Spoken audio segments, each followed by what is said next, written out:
Сама Ивана ги исклучува неплаќачите. Исклучува од државни институции па се до цели села. Револт кај исклучените граѓани. Од компанијата велат дека се принудени на ваков чекор бидејќи нивните екипи секојдневно примале закани. За градоначалникот на Рачиново со целосното исклучување на селото се подкопува заедничката акција за подобрување на наплатата. Зошто мора општината да ги моли граѓаните да ги плаќаат сметките? Кој може да го санкционира колективното неплаќање без да добие етнички прецак? Зар само меѓу албанците има социјални случаи?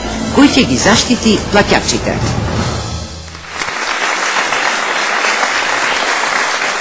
Една минута, Филип Петровски, поведете. Благодарам, ова е многу интересна тема која што ќе покаже, односно докажува како функционира државата и всушност каков однос имаме према странските инвестиции. Да подсетам дека ние постојано зборуваме дека сакаме приватизација, сакаме странски инвестиции, свеж капитал кој што ќе донесе нови можности за вработување. Еве, да не навлегувам зошто и како и дали беше добро што се приватизираше СМ, тоа е приватизирано. Странскиот капитал бара да го наплати она што го има како влог. Тој сака да ја наплати струјата. Мислам дека е многу коректно струјата да се плаќа. Воспротивно, ако се наоѓаме во ситуација да инкасаторите секој ден јадат ќотек, нормално дека тој ќе бара други начини. Овие начини не се коректни према цели села и мислам дека една генерализација е многу тешко да се направи перфектно и да биде таа позитивно прифатена. Меѓутоа, исто така и јас не сакам да плаќам струја за некој друг, сакам тој што е потрошил да се ја плаќа сам за себе. Океј, имам време, ќе се докажеме.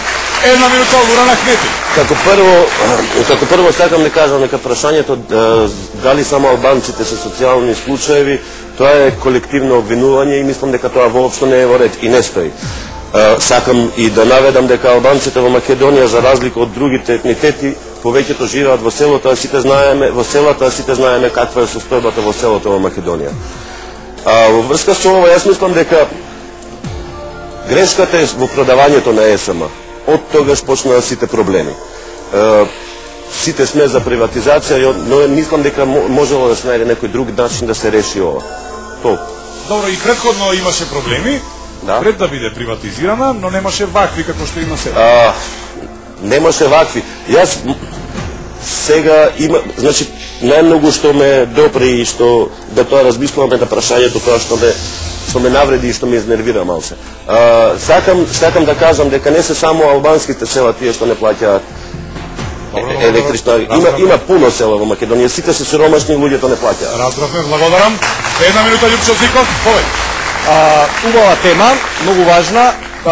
Проблемот во 17 години е во непочитувањето на институциите на системот. Ова што се случува сега во селата во Република Македонија, во тие места кои не плаќаат струја, е само потврда зошто СМ требаше да се продаде за да дојде странски капитал, за тој да на теренот да промовира така наречена сила која ќе го обезбеди суверенитетот на плаќање на давачките.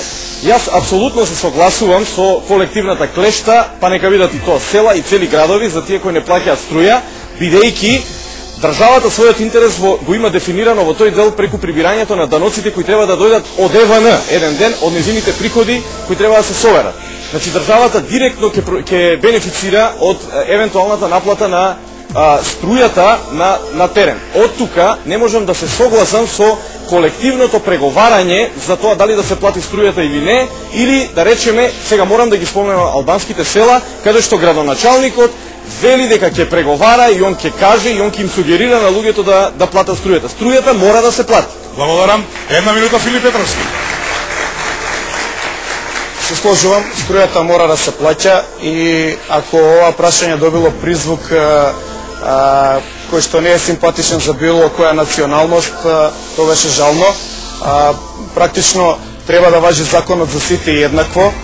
Сите граѓани на оваа држава уживаат одредени бенефиции, имаат суреден и структуриран живот и тоа мора на некој начин да го вратат на државата. Меѓутоа, државата се одлучила да го продаде СМ на приватен капитал и сега одеднаш ова прашање доаѓа во центарот на интересот, бидејќи навистина некои одредени неодговорни изјави ја подигнаат тензијата, односно ги ги истакнуваат некои политичари или некои луѓе кои што сакаат да бидат политичари, даваат изјави кои што всушност ја палат тензијата, дека тие ќе преговараат, дека тие ќе го преземат ударот врз себе, што е апсолутно непотребно да си плаќаат сите луѓе струја, така поевтина ќе биде и за другите. Инаку ние го трпиме притисокот од одреден дел кој што не плаќа.